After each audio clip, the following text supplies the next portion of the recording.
What's going on? You know it's been a long day. I had to bust the ranch water back out.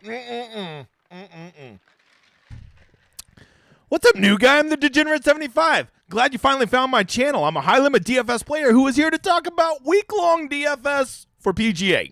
If you don't know, we got a big tournament tomorrow. I believe it's called the AT&T Pebble Beach. All kinds of slab dicks are going to be in it. Don't think this is what golf is normally like. After this week, no more of this stupid shenanigans. We're going to be back to playing regular, normal golf at one fucking course. And we will be able to, just like be normal and play how we know how to play instead of doing all this nonsense with 3 courses and having to watch Bill Murray hit shots. Whatever. Anyways, you should probably know this is my schedule. If you don't know, we do this 7 p.m. Lord's time zone every Wednesday. If you make your lineups for watching this, you're a donkey dick, and that's why you lose, among other things. You should also know that the flagship of my station is the Showdown Hoedown, in which we will, we talk about Showdown, right? Which, if you don't know, way bigger edge at Showdown, especially at weird weeks like this when there's 3 courses to consider, than there is at week long. I know week long has all the big prizes, and you dream about winning all the money, but that's also why you deposit every week on DraftKings, okay? Go play in more sustainable tournaments where you have an edge. That's called Showdown. Check it out, brother. All right, I know you're digging my hat. Yeah, I know. Or he could. No, it's not for sale. I'm not selling it. Deal with it, Bob. Deal with it. I'm not going to sell them. Do you see my badass? I need to introduce this. I was going to do a thing congratulating all the big winners from last week.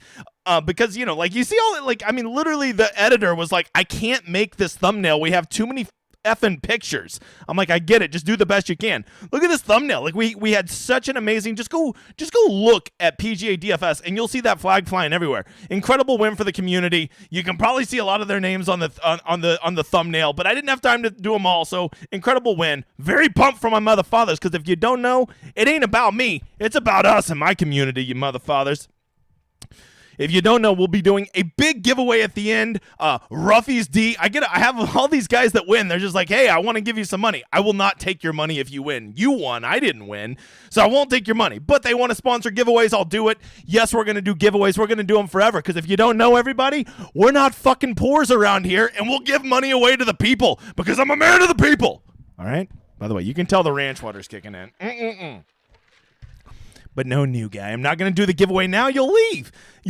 I'm not going to do it. Hold on. Let me get the little view up. There you go. That's what it looks like. Yeah, we ain't doing it yet. All right. If you don't know, I got this little thing called the fuck counter above me because I have a problem saying the F-bomb. This is my F-till. Every time I say it, I'll put $1 in it. And at the end, we will do a drawing for the F-counter and for the 3 people, on the drawing. To make contest lineups with me, which I believe first place this week's $200,000. I'd love to PayPal your ass $100,000. We'll play in it, but you got to be here. Make sure you ask a question in the chat with a question mark, and that will make you eligible. And then the editor is going to go do blue, blue, blue, blue, and it's going to draw. I don't know how it works. I don't know. So last week, this guy right here, I believe his name's Rashad, beat me or played me in the F counter, and he beat me. Teddy. Pay that man his money. You're right, Teddy. We should pay him. We're going to pay Rashad. I owe you $20, but Rashad, he's a gangster motherfucker. What do you want me to say? And I got to tell you, I like the cut of his jib because he said, I don't want your $20. Let's roll it into a ticket. Let's play a $20 ticket. Me and my dude Rashad, we're playing a ticket in the big $20 pitch and putt this week, splitting the profits 50-50. I like the cut of the man's jib. He's got some balls. I hope we ship a big one. And congratulations on a badass lineup there, you motherfather. I basically just played Max Homa. I was like, hey, I got Max Homa. I'll win, right? No, you won't, Bob. So there you go. That's the breakdown on that. Look, I've only said fuck twice. Damn it. 3 times now. We're doing good. I might keep it under 20 tonight. I wouldn't hold your breath. All right. First thing we always got to ask, new guy. Very simple question. It's a very simple question. Have you made your lineups yet? You have, haven't you? You didn't know. You got to know that about me. If you make your lineups before you watch this show, you're a donkey dick, and you're making lineups without knowing everything. We got so many things to talk about, right? The first one is, of course, contest selection. If you don't know, there's all kinds of great tournaments. The week-long options this week are incredible. DK is really taking PGA DFS serious this year, and it's exciting. Even the big $20, which I typically hate. Not so bad, right? Okay, it is 28% to first, which goes above my 25%. But there's worse things in the world. I would encourage you, if you want to go do an MME, go hop in the big $5, which now that I'm looking, it's already filled because DraftKings refuses to accept that the people want it. That is the badass contest. The $150 $5 is the nuts, but it's already filled, so you can't do it. They already have a secondary up, and look at this bad boy. It's already like a third of the way full. DraftKings, the people love PGA DFS. Give it to us. All right. If you don't know, there's always the 18 max $10, which is my baby. It's up to $50,000 this week. Check it out. The 555 is incredible this week. I love it. Only 20% to first. 10th place is 125th to first. All kinds of good tournaments. I know a lot of you watching are like, I don't get that kind of money. Quit talking about that shit. I get it.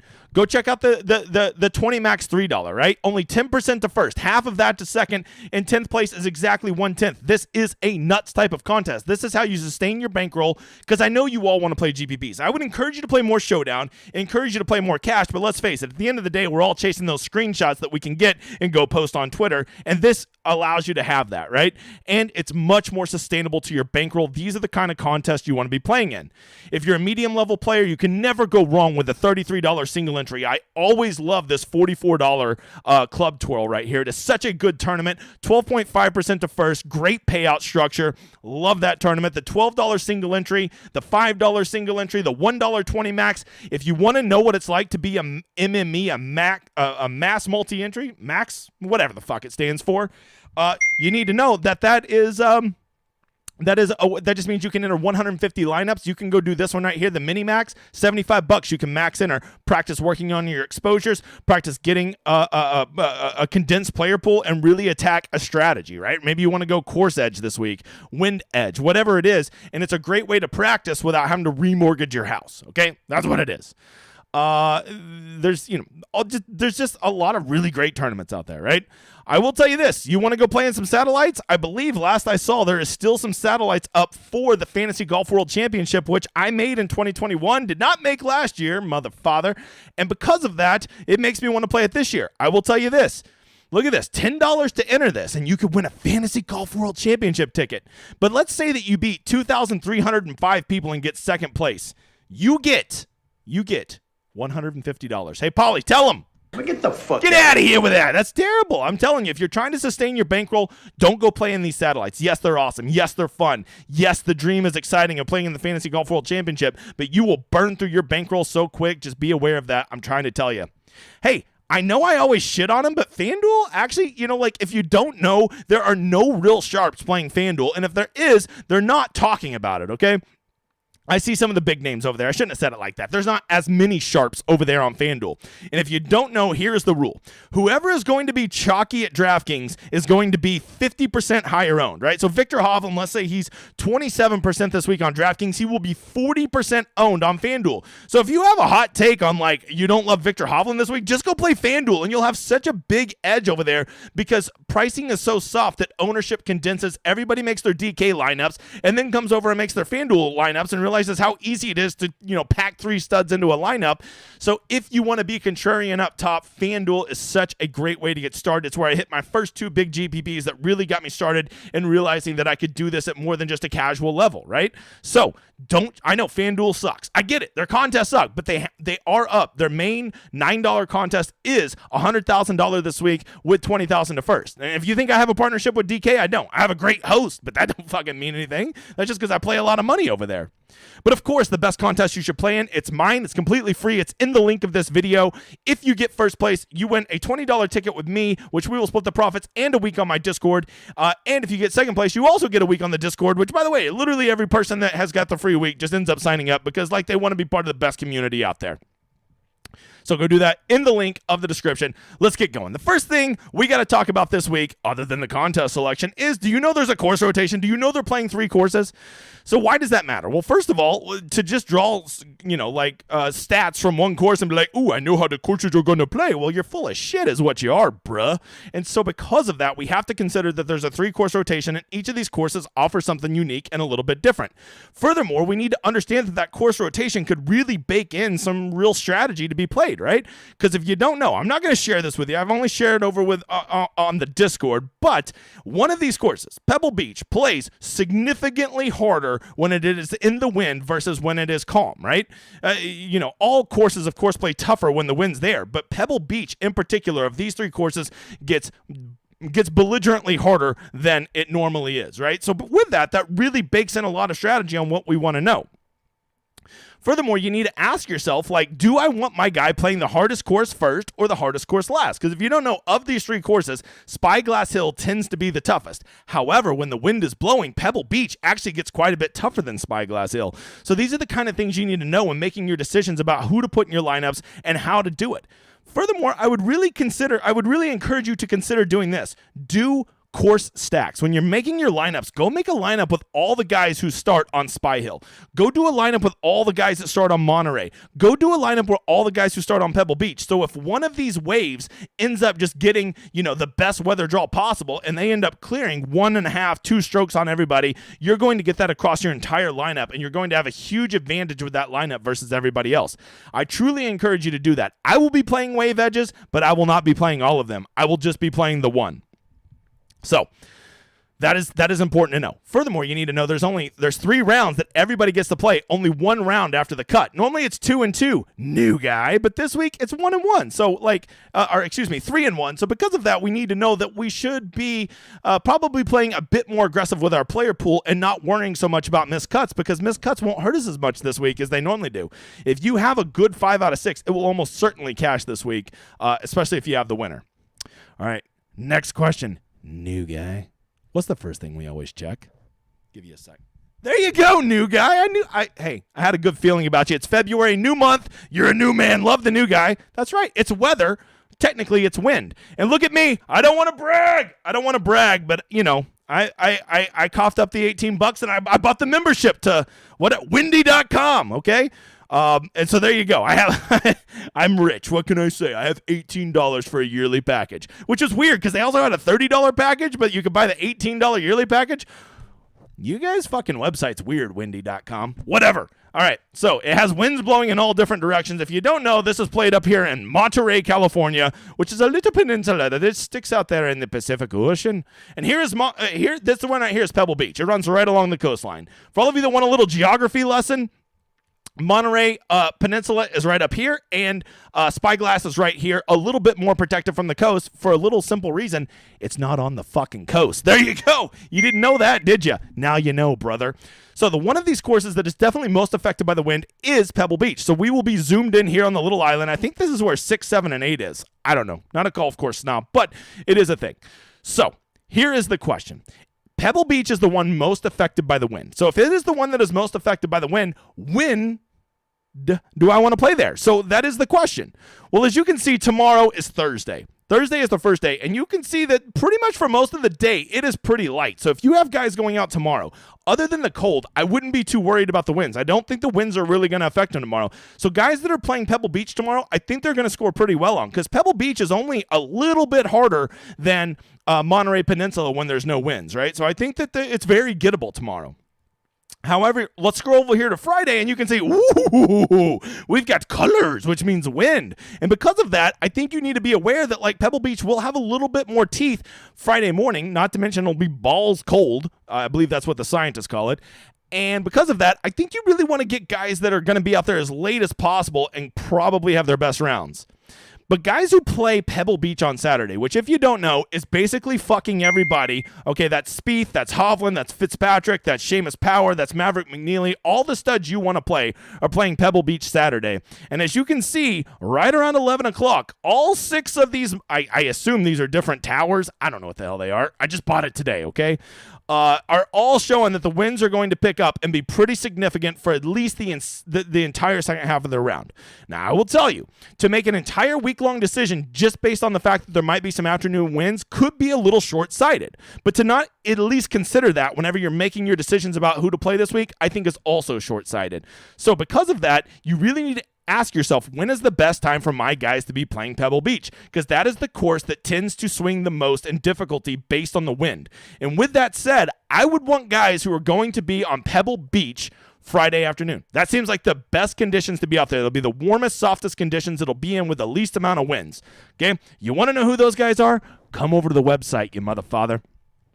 All right, we check more than one source. We are adults around here. We're going to go check Wind Finder. And as you can see, they're saying the same thing. Thursday morning, nice, and then it picks up a little bit in the afternoon. So you don't want to be out there playing half your holes at 3 o'clock tomorrow, right? And these rounds will take a long time because if you don't know, little secret, amateurs fucking suck. There you go. All right, let's see. Friday, once again, seems to be the same thing. A little gusty in the morning. Get your guys out there as late as possible. I think Friday afternoon is the nuts. Although, weirdly enough, it does get cooler as the rains roll in. So maybe it won't be as good. Because if you don't know, coolness can affect scoring nearly as much as wind. Not always, but it can. And it doesn't have Saturday, but it does show that Saturday, with just the regular forecast, it's going to happen. Willy Weather says the same thing. We have got it picking up Thursday afternoon. We have it Friday calming down throughout the day. And Saturday, picking up. I'm just warning you, it could get a little nasty out there. Could get a little nasty. I will tell you, I watched a movie last night, and in the movie, the last line of the movie was, the Weather Channel does weather. I'm like, what the hell does that mean? I didn't get the movie at all. It was a weird movie, Nocturnal Animals. And because of that, I had no idea, but now I finally get the ending of the movie. The Weather Channel does weather. And as you can see here, we have the same thing, right? It's all the sites are showing the exact same thing. So it starts to become clear to me that I'm going to want guys that play Pebble Beach either Thursday morning or on Friday afternoon. I feel like those are the best. However, most of the good players are going to be playing Pebble Beach on the third round. Okay, that's almost all of the good players. Should you get off of Spieth, Hovland, Fitzpatrick, McNeely, Seamus Power, all of these really good players simply because they're playing Pebble Beach on the last round? No, you shouldn't. Okay, but if you're looking for any reason to dump these, to dump the ugly chick at prom, well, then maybe this is the excuse you use, okay? Well, you know what? Like, she was playing Pebble Beach on Saturday, so I couldn't, I had to leave her. That's what you do, okay? I'm not telling you to go all in on this. Actually, please don't go all in on this. But it is something worth considering because when that course gets windy, it goes from almost the easiest course to definitely the hardest of the three. And to not know that and to not factor that in, you're being short-sighted and you're not playing the game. You're just having stupid fucking picks. All right.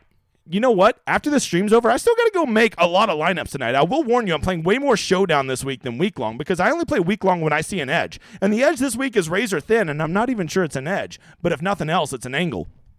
So because of that, how am I going to make my lineups? I'm going to go right here to the solver. And the solver is the best optimizer out there. As you can see, if you use the solver, it has all my projections already loaded into it, all my ownership already loaded into it, and you can go make the best optimized forms of your player pool and make the best lineups. And here's the best part. It's $25 a month. I use this thing like 4 times a week and it's the nuts every time. And it has all of my projections that I can use to optimize the best version of my player pool. And at $25 a month when other people are charging over $100 is laughable. So if you want to sign up for this, which tons of people signed up in the first month, just go use my landing page, the Showdown Hoedown page, which will be in the description, and it will connect you to all of my projections and all of my ownership, and it'll be on there for you, and you can make the best version of your player pool. If you only make 5 lineups a week and you like to hand make them, well, optimizers aren't for you. But if you're a guy like me who's making dozens, hundreds of lineups every week, you got to have it. You got to have it.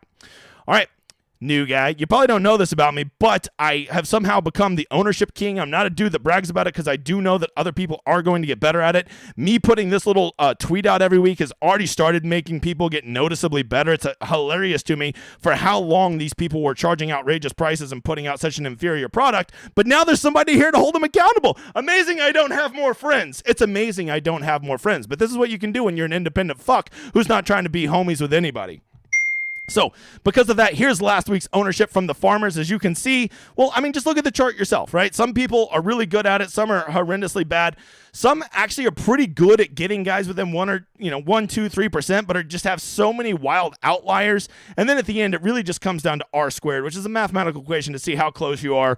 There you go. You're probably using one of those sites for your projections. You determine what you want to use. That's up to you, brother. I just put the chart up there. All right.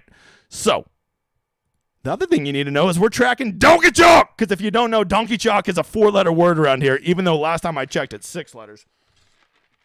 11 if you include the chalk. So every week what I do is I pick 3 Donkey Chalk players, and then we pick a direct pivot off of them and like a wild punt pivot, okay? And we're tracking to see how that did. Last week, the donkey chalk was Max Homa, and I'm pretty... he did pretty well. He won, I heard. And what sucks is I had Sung Jae which of a pivot off him and Siwoo as a pivot, who were both really good pivots, but not as good as Max Motherfather Homa. So because of that, Max Homa, once again, the donkey chalk up top delivers. It always does. Mav McNeely was our second one. He beat Cam Davis because Cam Davis hit the ball like me, but Tigala boat raced him. And then you had Johatten Vegas who got beat by Joseph Don't Call Me Joshua Bramlett. And he barely beat Lonto coming back from old back injury. And so if you want to know what it's looking like right now, you can see that the top donkey chalk guy is kind of smashing right now. However, what you really got to factor in is the donkey chalk number 2 is basically 50-50, even though he is almost twice the ownership. And the third donkey chalk is about 60-40, yet he's coming in at about 2.5 times the ownership. So the whole point of this is to measure, does donkey chalk get there enough to justify playing it, right? And so far the answer is to be determined. That's the answer so far, okay? So let's get to ownership this week, and let's talk about who are the most owned players. Because if you don't know, new guy, the most important thing in PGA DFS is ownership. And if you don't have ownership you can trust, then how can you possibly make decisions based off of that ownership? And that is what we do here. I have ownership that I try all day. I just sat there with a towel just wiping my forehead all day because I'm a sweaty bastard that wants to get this ownership right. And here is my ownership. This is actually my final ownership. I might go tweak it one more time because if you didn't see, old DraftKings put a red Q next to Matthew Fitzpatrick, and you guys underestimate how many dudes are going to be taking a shit tomorrow morning and see that little red Q next to Matthew Fitzpatrick and be like, well, can't play him, and they're going to take him out of his lineup. So I actually have Matthew Fitzpatrick quite a bit lower than most of the other people that I have seen in the community. Most people have him as the highest owned player this week. I do think there is going to be a regression in his ownership because it is natural for people's buttholes to pucker when they see that little red Q next to a player.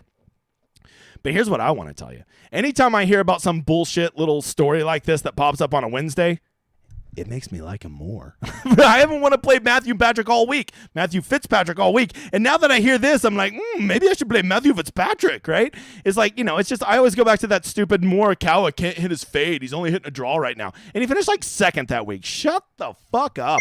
That's so stupid with these Wednesday freakouts, okay? If you liked Matthew Fitzpatrick, you go nowhere, okay? You just stay the course. He's your guy. He's fine, okay?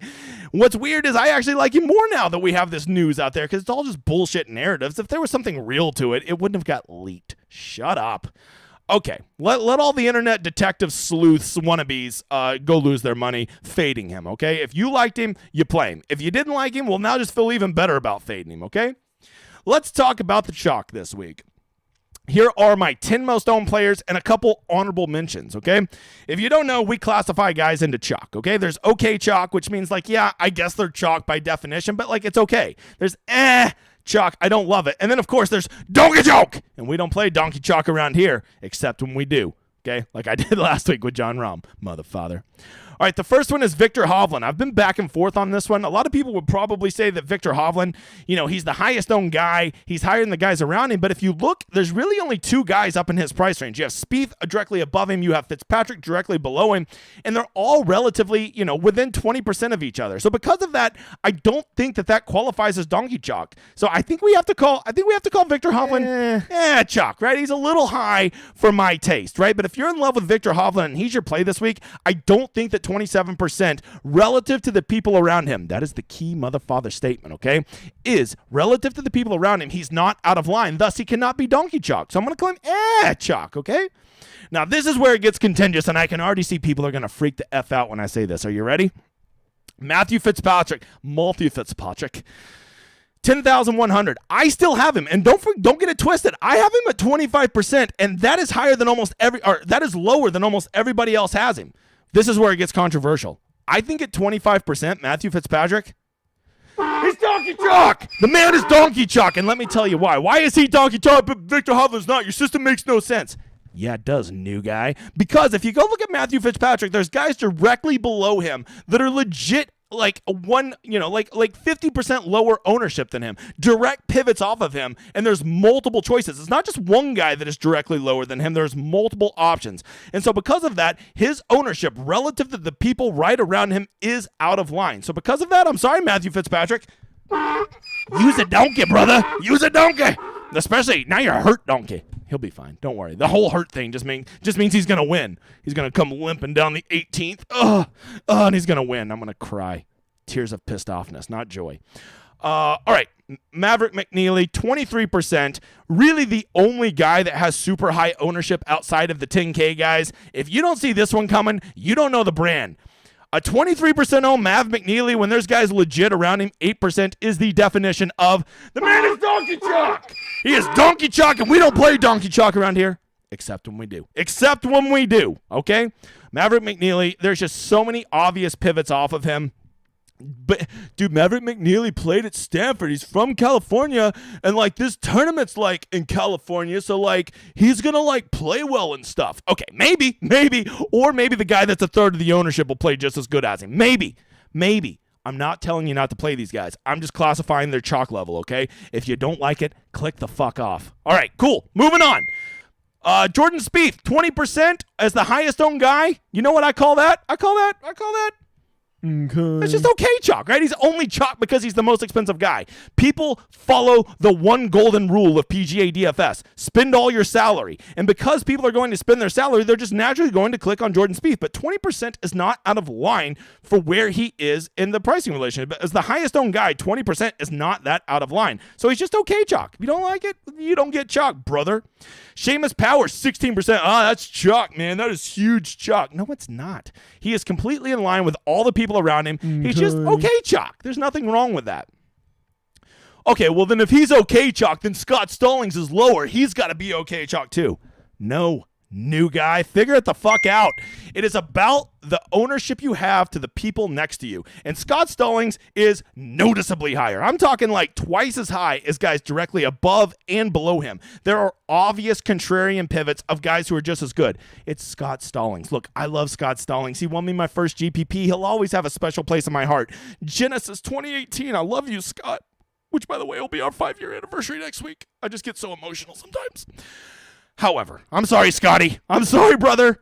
The man's donkey chalk. He is donkey chalk. Why are we playing 15% on Scott Stallings? He's not that good of a golfer. I know, because like when he did well, I was like, holy shit, I just won with a really bad golfer. But you do you, boo. You do you. But by definition, he is donkey chalk. And if you don't know what that definition is, it's my definition. All right. Old cheesesteak hoagie. Well, you know what? 10,000 at 15%. The definition of just like he only has ownership because people spend their money. He's okay, chalk. Okay, he's just okay. It's not that. That's not that bad. Hold on, I need to get a drink. I'm getting parched. All right, we got some more here. Keith Mitchell, Alex Smalley, Nick Hardy. All of these guys are a little. You're getting a little high, but they're only 25% higher than the guys around them. There's not obvious pivots off of them that are at least 50% lower. So because of that, I feel pretty good calling all three of these guys. I don't love it. But if you love Keith Mitchell, Alex Smalley, Nick Hardy, I don't see enough ownership there to justify getting off of them, right? There's not guys that's like, why on earth are you playing Scott Stallings at 7,900 when you could go play EVR at 5%? They got the exact same chance of doing well this week, yet one's going to be 3 times higher owned than the other, okay? And one of them wears joggers, which I have heard makes you almost win tournaments until you melt down on Sunday. Am I right, Sammy Ryder? All right, and then the last two, Will Gordon and Bo Hostler. I mean, Dumpy Bo at 12%. Like, what world? What? Is there a glitch in the Matrix? What the hell are we doing? Will Gordon and Bo Hostler. Okay, Will Gordon, at least I get, but Dumpy Bo at 12%? Get the fuck out of here. Tell him, Polly. Get the fuck out of here. So because of that, I think I'm in a good mood, and ownership down in the 7,000s tends to be pretty spaced out. So I think I'm just going to have to go, I don't love it. But if you want to play him, you play him. I don't get it. All right, let's get over to the model, because if you don't know, I make models, and that's what I do. And so here you go. I'm looking at approach, good drives. I think you're definitely going to want to be in play off of the tee here. I don't think you need to be a bomber. just general last 24 rounds, I kept it within the last 3 months because I don't give a shit how they played back in July of last year. Par 5 scoring, I think, is very important. All 3 courses have 4 par 5s. Course history, looking at strokes gained total on all 3 courses. Proximity from 100 to 125. I also looked at proximity from 200 plus. I looked at POA greens because if you don't know, there's be some bumpy ass POA. 200 plus procs, I already told you. Fast greens. The greens here always play fast. I looked at 54 hole no cut events. I only gave that 5%. I just wanted to be able to reference it. And of course, short par 72 courses. Who does well on this? Okay. And number 1 in the model, old cheesesteak hoagie. How about that? How about that? Delicious. A delicious man. So let's go through this. As you can see, no surprise, Victor Hovland does good in the model, but probably not as good as you would expect, right? He doesn't really pop in courses like this. Matter of fact, when I think of Victor Hovland, I kind of think of a guy that plays long, hard course as well. So if you're a model guy, you can't be in love that he's literally not in the top 10 at a single statistic that I looked at, right?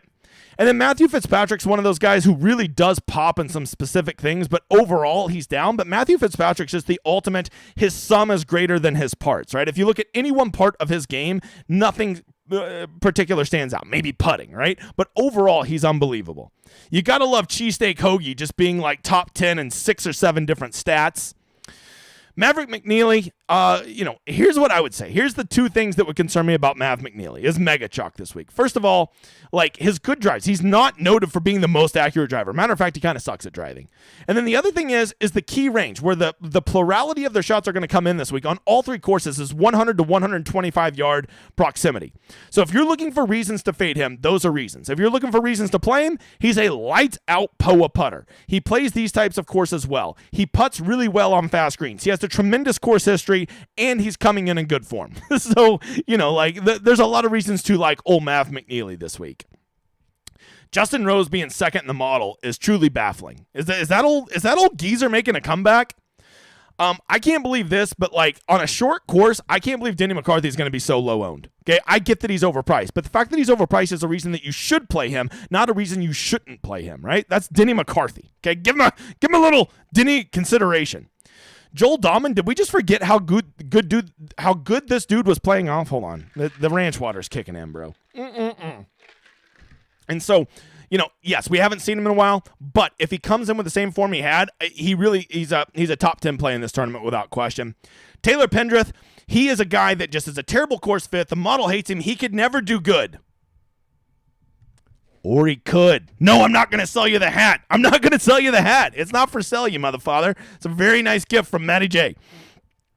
Ben Griffin, model god. You got to love how often he's popping in there. But a lot of that is because he's missing some statistics. He's never played at this course. He doesn't even have any POA rounds. So you got to consider that.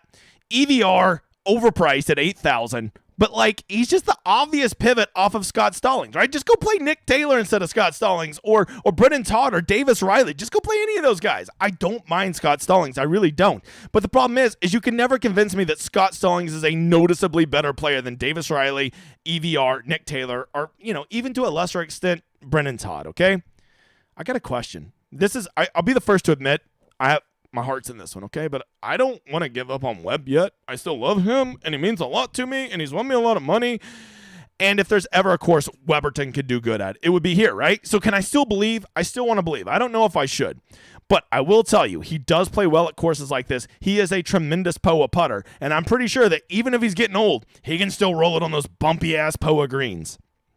From there, Dumpy Bo, not great in the model, yet everybody loves him. Easy fade for me. Matthew Neesmith, the model does love him and everybody's going to play him. Not as easy of a fade because, I love my model. How about Nate Lashley just showing up 4th in the model? What the fuck is going on? Nate Lashley, what are we doing? What weird model, but okay. Model don't lie. Okay. Nate Lashley, if you're a model guy, I don't know how you're not just, Nate, I got to play Nate. You got to play him. All right. A couple one to end on. I'll give you a few sleepers that I was looking at. Kevin Tway.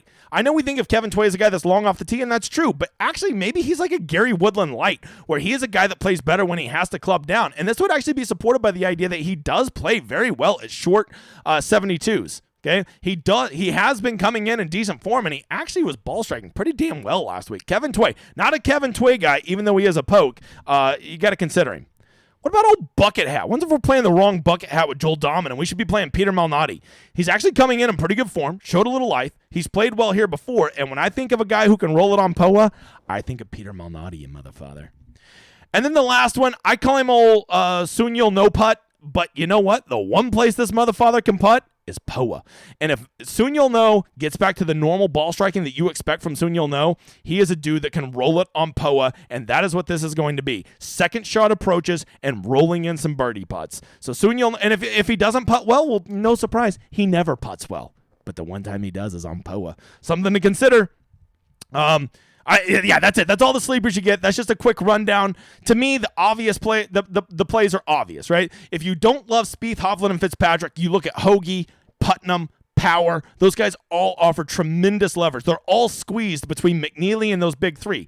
So Hoagie, Power, and Putnam, if you have a hot take on any of them, they become the obvious pivots, right? After McNeely, you got Rose, Kuchar, McCarthy. They're all squeezed between Keith Mitchell and McNeely, so they're going to have lower ownership, right? There just becomes these really obvious pivot plays, and please look at me, new guy. Pivoting is the most overrated thing in DFS because here's what people that pivot do. They pivot on all 6 fucking spots in their lineup, and you don't need to do that. Pivots are when you're making a lineup and you're like, damn, I just started with 2 really chalky guys. I need to make this lineup a little bit different. Go take 1 or 2 guys in that lineup and just simply go pivot to somebody else around them. Now, instead of playing the 5th guy in your lineup being a guy at 13% ownership, he's a guy at 3% ownership. Okay, the last guy in your lineup, instead of being a dude at 8% ownership, he's a dude at 1% ownership. You really only need to make probably 2 real pivots per lineup, and sometimes 1 will do you, right? And sometimes you don't need any pivots in a lineup because you've already built your player pool so contrarian that you don't even need to consider pivots because by definition, your whole player pool is a pivot. So with that said, who is the one guy I'm definitely not playing this week? Well, you know what? I'll go big. You know what? Fuck it. Paulie, tell him. Get the fuck out of here. Get out of here, Mav. We're not playing Maverick McNeely. We're not going to play Mav. I'm not going to play a donkey dick chalk Maverick McNeely, and I like Maverick McNeely. But DJin, he's like from California, bro. And like this tournament's in California, so he's like going to play well and stuff. Okay, you fucking stoner. That's your narrative. That's not mine, brother. I'll fade him. Which only leaves one question. One question. Who is the one guy we are definitely playing this week? Well, I've given a lot of thought to this one, and as you know me, I'm a man that loves my models, right? It's all about my model. My model is the truth to the universe. It's the number 42 from the book Hitchhiker's Guide to the Galaxy. And so because of that, there's only one guy. He loves craps. I love craps. Okay? Got to throw the dice. He's a man that has a smile that, only his mother could love, just like my mother's the only one that loves my smile. And he has the best nickname out there. What's his name? His name's old Cheesesteak Hoagie. We're playing Tom. We're going all in on Tom. Tom, look at that smile. If that ain't $1 million smile, I don't know what's $1 million smile. We're going to go get him. Me and old Cheesesteak Hoagie, we're taking it down this week. I hope you're ready for it. You ready for the drawing? You ready to give out some money? Make sure you have questions in there with a question mark. But before I get there, go check out my website, djin75.com. Growing like those little sprout things in The Last of Us, right? Ooh, they're all over the place, and it's just growing like wild. Come join up. Why you should sign up is I have the best community out there. We are a group of people. You saw all those screenshots at the beginning of the video. That is all for my community flying the flag. It is about us. It is not about me. It is positive. It is fun. We remember what PGA DFS is about being positive and fun and enjoying it and not being toxic pieces of shit. So there's that. Furthermore, I run it, and I'm not going to give you a single pick. I don't give picks. I know I'm going to give you money and I'll give you picks. Yeah, that's how it works, right? I'm going to teach you how to fish, and you're going to go fish for yourself. But the most important thing is I have the best tool out there called the Rosetta Stone. Okay? How many times have you been to a website and they put a lot of numbers up and they say, go figure it out, dipshit? And you're like, well, what do I do now? Okay? What happens if you had actual useful numbers that told you what matters and categorize those for you all in one place that you could easily reference and determine what you like the most and what stats you want to focus on? Oh, look at that. It's the Rosetta Stone. Come check it out. I do it for every week long, round 3 and round 4. Well, not round 3 this week because this is a weird fucking tournament, but normally I do it for round 4. Do me a favor, go like and subscribe. Smash the like button, as people who like to tease say. Almost to 2,500. We're pushing hard to 3,000. You got to remember, I'm independent AF. No sponsors, no media network sponsoring my shit. I'm just one dude with a camera talking shit. So you liking and subscribing means a lot to me. It helps a lot. I really appreciate it. Furthermore, did you know I was on the Tour Junkie show yesterday? Go check it out. Very cool dudes. Love those guys. Been watching them for years. Go watch that. And lastly, go give me a follow on Twitter. Always reach out. Send me a DM. I'll always get back to you in a thoughtful and timely manner. I don't take myself too serious. I'm a man of the people. I don't think I'm like too cool for you like peasants that have questions for me. Okay, I'm not that guy. A lot of California surfer dudes tonight. I don't know what's going on. Maybe it's the ranch water. All right. Without further ado, let's get to the drawing. Has he already done it? Did we already do it, editor? Let's see. Did we do the winners? All right. Let's do it. Here we go. Editor, this is from my dude, Ruffy Daz Z, who smashed twice in the last week. He wanted to sponsor 2 weeks worth of giveaways. He's had so much success. I appreciate you, Ruffy. You the man. I still got all kinds of people lined up. I still got Nick, and I still got Nuggets, and I still got... There's others. I mean, just a lot of people want to support these giveaways. I appreciate every one of you motherfathers growing the brand. I appreciate all you guys that fly the flag. Here is our winners. Winner number 1. It's Michael Miller. I saw Michael Myers. That's just because I'm scared right now. Matt, I'm just going to call you Slovakia. Okay, Matt Slovakia. Wombat B. I know that motherfucker. I know him personally. And to play me for, what is it? What's in the fuck counter? Fuck that. So, because of that, we got for $20, who's playing me? Thad Waugh. What a name. Thad Waugh. Thad Waugh, what a name. Okay? There you go, guys. Those are our winners. Reach out to me tonight. Shoot me a DM. If you're already on the Discord, send me one over there. We're making a $20 lineup tonight that we are going to put in the big $20 pitch and putt. I will split all the profits with you 50-50. We actually, me and one guy we got up into the top 500 on Sunday last weekend. Just kind of flamed out like everybody did because Sunday was so brutal. So reach out to me. We'll make that lineup tonight, you motherfathers. All right, let's get to some Q&A, and then let's get out of here because the big guy's hungry. For all of you that leave right now, how dare you? How dare you? Stick around for the Q&A. All right, Mr. Petrini, if Hovland is a core play in my pool and I only play 3 max, how can I adequately get leverage on him? Well, that's simple, man. You just play him in 2 of those 3 lineups, and by your leverage, you would have him in 67% of your lineups, which would be far above the 27% that I currently have him projected at, right? So just make sure you get him in 2 of your 3 lineups, if not 3 of 3, and just commit to it, right? The smaller number of lineups I do, Mr. Petrini, the more aggressive I'm willing to be. Like this week, I think I'm only going to do 18 lineups, and because of that, I will probably have 4 guys and maybe 60% of my lineups, or I'll probably do 2 guys and 100% of my lineups. There is one guy I kind of like. Old cheesesteak hoagie. Okay, moving on. Hovland is in everybody's core. He's not in mine. Well, he's in the core of my heart because he's a cowboy like me. I'm not liking anyone in the 6K range. Hannah, go watch my sleepers video today. Maybe I could sell you on one, right? How do you not like Kevin Tway? Another poke. Pokes all over the place. Joanne, that means Hovland is not in everyone's card. Fade top 10, more value down there. I don't disagree with my lady there. All right. Windiest at Pebble on Saturday and lesser into Sunday. Kurt, I agree, Mr. Walks. That is correct. I think that Saturday does offer the most concerning day to play Pebble. Okay, I will say that. However, to make an entire week-long decision based off this is actually a point that Tambo made earlier on his show with on the show with Pat Mayo, is he said, I don't know if I want to make week-long decisions based off of what could just amount to 9 holes on Saturday. I don't know if that's enough reason to get off of Spieth, Fitzpatrick, and Hovland, guys like that, right? However, if they're guys you're already not in love with and that's what you need to be the tiebreaker to get off of them, I say more power to you, brother. With so many AMs in the tournament, gonna focus more on Showdown. Hey, I agree with you, Hannah. Go play Showdown tomorrow, guys. Come over to my website. I will have out round 1 Showdown strategy tonight. I'm gonna probably just go record it right after this. And I already did one, but I'm gonna do another because my thoughts have solidified. Waiting for next week's tournament, going to be a great one. Join the next 2 weeks are going to be amazing. We have Waste Management and Genesis, 2 of my favorite tournaments of the year. Can't wait.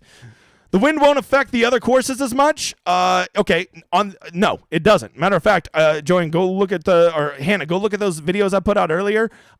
It really shows that Pebble Beach is affected way more by the wind than the other 2 courses. All right, let's see here. Good to know for Saturday Showdown, although the cut is through Saturday, I think. That is correct, Kurt. We'll only have 1 round of really playing the game when it comes to regular Showdown, right? But to me, that's even better because, so many people are going to play guys on Pebble Beach Saturday, and that's stupid. Okay, they're going to be like, I'll play Jordan Spieth. Or you don't, you donkey dick. Let's go. All you guys and girls, best day of the week. Hey, it's Nick, my mother father. I think it's a third-round cut. All players play Pebble on Sunday. That is correct, Kurt. Is DA points a must-play? He's playing with Bill Murray. No way he gets to miss the cut. Nick, I don't understand that question. I think it's lost in translation. Thank you. In the back. Thank you. All right. It is 3 rounds, 1 at each, then cut. All right. A lot of people not knowing the form here. Only 2 entry contest link. Let's go. Yeah, only 2 people in there. Me versus you, Bates. What's up, Kenneth? Michael, will St. Bonaventure own St. Bastian Carey playing partner Bird? Oh, absolutely. Absolutely. Jonathan Bird just needs to be carried by old St. Bonnie's. Let's see. Scrolling through. The Swiss Alps, man. I have a question about win equity. To get above 10% win equity, I need to have one of the top 3 golfers in my lineup for PB. Is it okay to create lineups with less than 10%? Yeah, I mean, look, you know, the one thing that model doesn't account for is if there is a weather edge, right? You got to remember, Swiss Alps, man, that when we make that win equity model, we're doing it all 3 courses playing equal. We're trying to take the bias out of it and do it as objectively as possible. And when you do that, like that's great. That's how you want it to be. But you also have to factor in that if you think there's going to be a weather edge or one of these rotations is going to have the better bit of it, that win equity changes quite a bit, right? Like those guys that are playing, all the good players that are playing Pebble Beach on Saturday will now be dramatically lower because they got the worst end of a draw. Make sense? All right, what's up, you mother father? Am I at work listening to the stream? Second shift sucks. Kenny, that's a man that gets it. At work listening to the stream. You gotta love that dude. Who is your favorite pivot overall? Cheesesteak hoagie, man. Piece of cake. That's a piece of cake. Taylor Pendrith would be another one if you want another one, Mr. Trace. Devin, what's up, you motherfather? Favorite 7K guy? Well, you know what? Let me get over here, you motherfather. That ain't it. Let me get over here. 7K guy that I am lubed up to play. Davis Riley. Give me the day. Wait, what course is Davis Riley on? Is Davis Riley? I don't want anybody. Okay, I'll just stick with Davis Riley. How do I buy that hat to rep the brand? You don't. It's special. Okay, I just want people to be jealous. Look, I also got you motherfather. I got Showdown Hoedown. I'll be wearing that on the show Friday. Are woodchucks beavers? No, but they could chuck wood. Ben Griffin, donkey chalk. Borderline Trent. I would say he's chalk. But he actually, in my last version that I did of ownership, I actually dropped him a decent amount to like just kind of like not so gross chalk. I think the main reason, Trent, is he's just a little overpriced. I don't think Ben Griffin should be 8,600 in this field. And so because of that, I think we're getting him.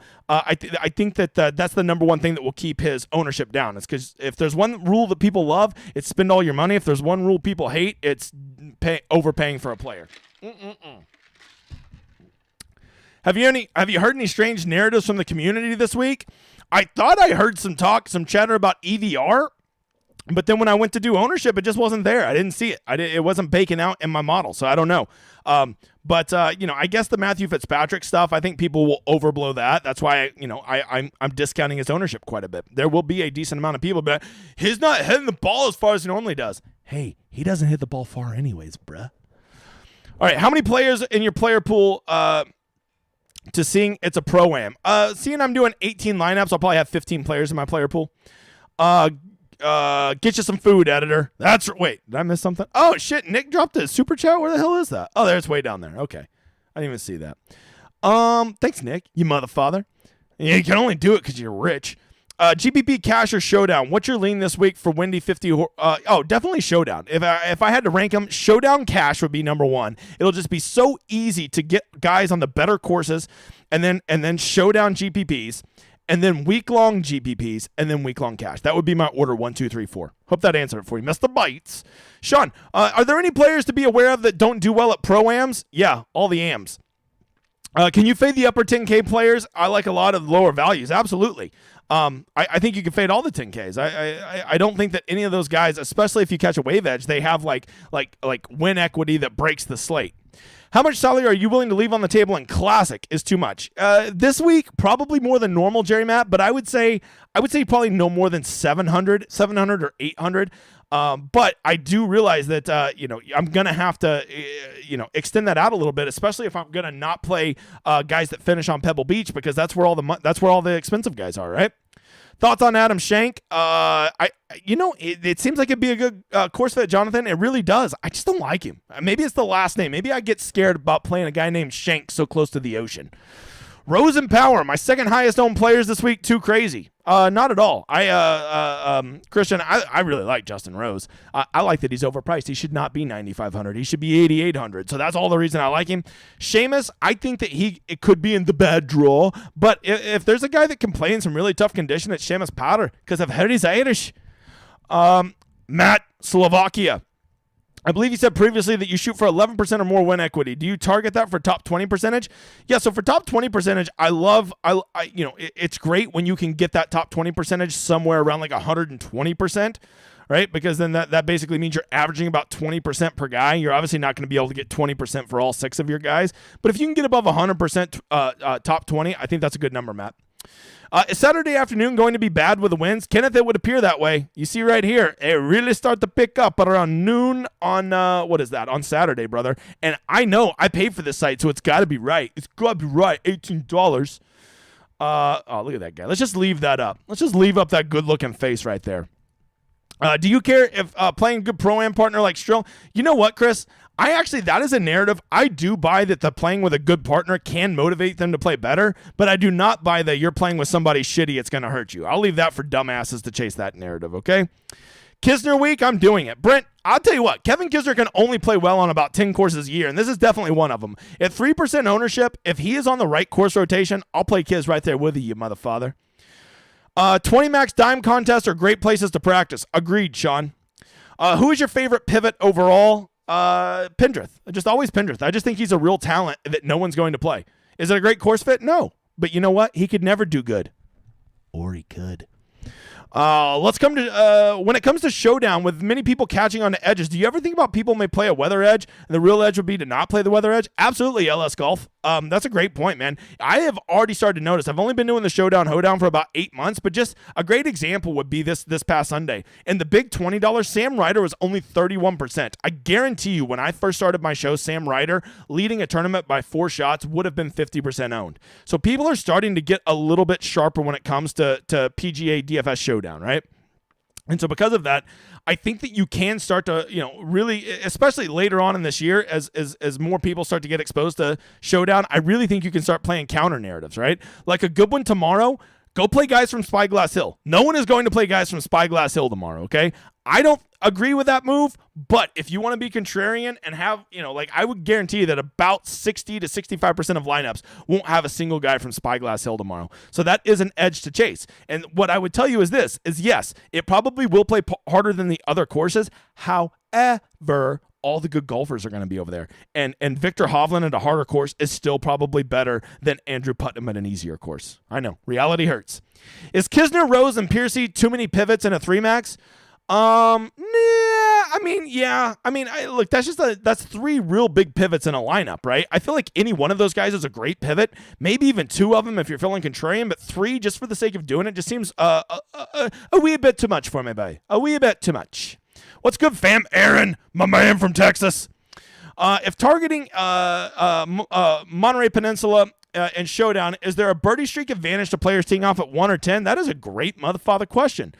Thad, I don't know off the top of my head, but here's what you look for. You simply just go look at the birdie rate on 1 and on 10, because those are the most important, as those are the holes that cross over from one 9 to the other. I actually probably should go talk about that with my Discord tonight.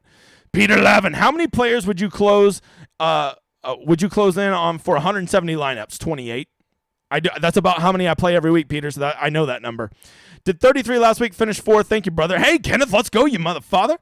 Hey, always feel free to shoot great lineups at me. I love to retweet your guys' shit. Should we load up on Monterey Peninsula tomorrow and go heavy on earlier tee times? I think so, Tim. I think that's kind of what I'm leaning towards. I do worry a little bit about it being cold in the morning, though, and that affecting scoring, because cold can affect scoring. Is Pebble Beach too easy for Matthew Fitzpatrick? Every course is too easy for Matthew Fitzpatrick. Is he going to play Ike? Yes, he's definitely going to play. If you were going to play Matthew Fitzpatrick, don't let any of this news affect you, man. Matthew Fitzpatrick's going to play. Everything's fine.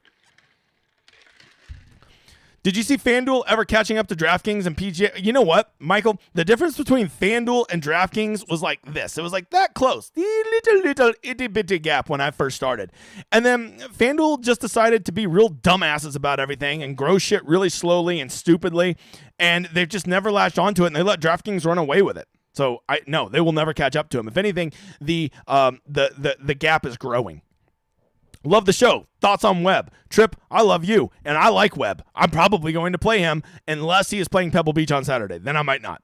Justin Rose, one and done? I kind of dig it. I do. I feel like that old man has one last run in him, and maybe I'm being a bit biased here, but Justin Rose has been so good for so long that I've been playing PGA DFS. I have a soft spot in my soul for that man. I will never forget Johnny Miller. What was it? It was like the Northern Trust back in like 2017, 2018, and Justin Rose, like he's going for it in 2 on the 18th hole, and he's like, well, Johnny Miller's like, Justin Rose is going to go for it in 2, even though he can't get there because he's rich. And I just remember Justin Rose just launching a 3-wood right into the gutter. He had no chance of getting there, but he didn't give a shit because he was so rich. He didn't care if he got a bogey or a birdie on the last hole, right? He just said, fuck it, I'm going for it. And so because of that, I've just loved Justin Rose ever since that moment.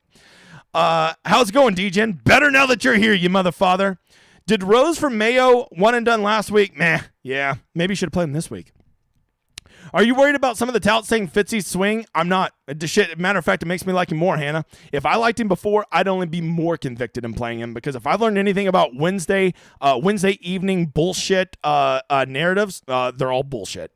The showdown GPPs on DK are hot trash tomorrow. I agree with that assessment, but they'll be a lot better for round 2, round 3, and round 4. I promise, Carl. Kush Life, any worry about Fitz? I'm not worried about him. I'm not. Thoughts on Sean O'Hare breaking showdown slate tomorrow? And Sean O'Hare always has a -8. There's only about 10 guys, like 10 scrubs that can go nuclear hot, and when they do, you got to watch out. It's like Danny Lee, James Hahn, Sean O'Hare, okay? Those are the kind of guys that just get nuclear hot. Mike, will this week be the Harry Higgs breakthrough? No, Harry Higgs will be at the Waste Management so we can see that big old sexy belly of his.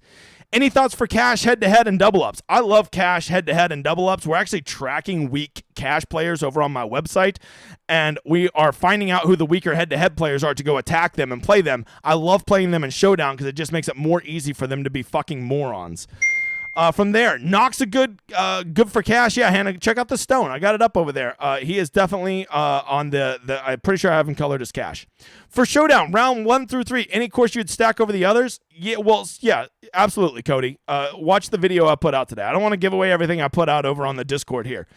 Will Eric Van ruin my weekend? Probably, but he might also Eric Von make it too, you motherfucker. Be positive. Hey, thanks, Hannah. Appreciate that.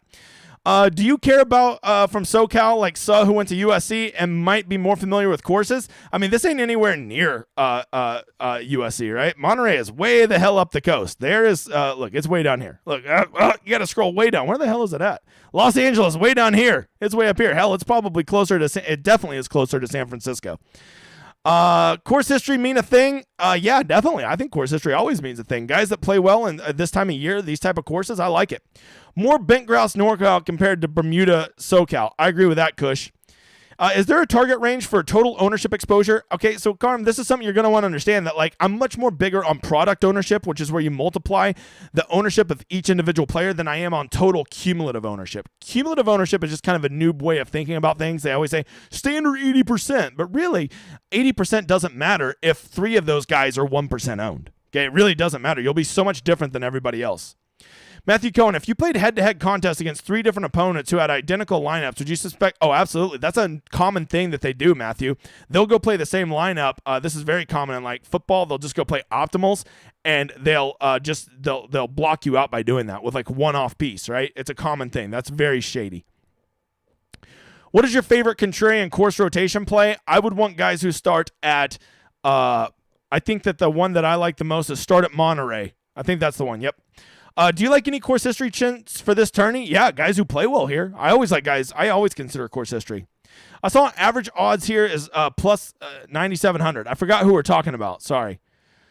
Should be playing Pebble Beach Thursday. I think that you want to get Joey and guys going off. You're over on the thing. Go check out the video. You want guys that go off Thursday over there, I think, or Friday afternoon. Do you like Nick Taylor this week? I like what course rotation he's on, Bill, so I guess by proxy I like him. How much do we boost Keith Mitchell for playing with Josh Allen? Well, I have to assume he's going to choke, just like Josh Allen did. Damn, and I'm a Bills fan. Any sneaky low-owned plays you like? Yeah, Kevin Tway. Saber Sim had Osler popping up a bunch. Well, okay. Cool. Sean, if Hoagie defends, I will eat a Hoagie. Hey, verbal bets are binding, sir. Two veterans coming in good form, Jimmy Walker and Scott Piercy. Like either one? I actually like Scott Piercy more than I like Jimmy Walker. Jimmy Walker did do well last week, but it was largely smoke and mirrors with short game. We have a screenshot of the model in the Discord. We'll have a screenshot of the model in the Discord. Yeah, it's up there. It's up there, Henning. You're in there. I've seen you in there. You're in there. Hey, Dejan, so who is the one favorite play in the 7K range you think that Mini won't be on? Sure, brother. I'll give you that real quick. That no one's going to play from the 7Ks that could be the nuts. Hold on. All the guys I'm instantly thinking, Webb Simpson. Webb is going to come back. He's got one last life left in him. Who are some of your favorites from 7-point to 8-point? I love Davis Riley. That's it. Davis Riley is my answer. Let's see. Nice hat. Everyone has a price. The $1 Million Man. Hey, Ted DiBiase. I get that reference, you mother father. Do I go all Monterey Peninsula and Showdown? No, I think you want to go Monterey Peninsula and probably mix in some Pebble Beach tomorrow, especially if they go off earlier. What was the answer to the poll? Whatever your heart said, Robert Page. Nope, selling the hat. Not selling it. When do we play cash lineups? I have a preference for contests, double ups, triple ups. I prefer double ups, 50-50s, and head-to-heads. That's what I prefer, Mark. Do you have a certain percentage you want your total lineups to be under? Once again, I like product ownership, and as long as I have enough low-owned guys in it, I don't worry about the total cumulative ownership of the lineup. Top 3 guys getting steamed in a small field. I think that Hovland's going to catch some steam tonight. I think Mav McNeely, and I think Scott Stallings. Best approach round 1 this week, the Hollywood Hogue. Cheesesteak Hoagie. I need to have my own nicknames. All right, moving on. Good luck. Does Nick Taylor's ownership get steamed up tonight given his history? I don't think so. I really don't. Let's go, Mike. Signing up now. Let's go, T989. What a name. Thanks, big guy, for all the knowledge. You're welcome, sister. You going low with anyone specific to under 7K? I'll give you one more. Let's see. Who's somebody under 7K I like? Someone under 7K I'm going to play. Peter Malnati. I like the Bucketats. Overlooked, over-owned range. What will be the... I got an answer for that. Everybody in this low 8 and upper 7K range not named Scott Stallings will be pretty forgotten about. Love seeing the brand grow. Love you being a part of it, you mother father. I still remember you helping me get to 1,000 people. Domin for the win. Don't hate it, Nate. If he plays like he was, he's there. Any thoughts on Garrigan and Hostler, who finished decent here last year? Garrigus, no. Dumpy Bow, I wanted to play until I saw 12% ownership. I won't play Dumpy Bow at 12% ownership in this lifetime or the next 58 lifetimes. Not going to happen. Bill says, good luck, everybody. Hey, good luck to you. Best show. Thank you. Appreciate it, Greg. That's it, you motherfuckers. Thanks for staying until the end. Don't forget to go check out djn75.com. Don't forget to like and subscribe. And, of course, don't forget to go reach out to me on Twitter if you ever have anything. I hope it's been real. I hope you've had as much fun as me, and I hope to see you again Friday and Saturday. But in the meantime, what I really care about is I hope you enjoy this outro.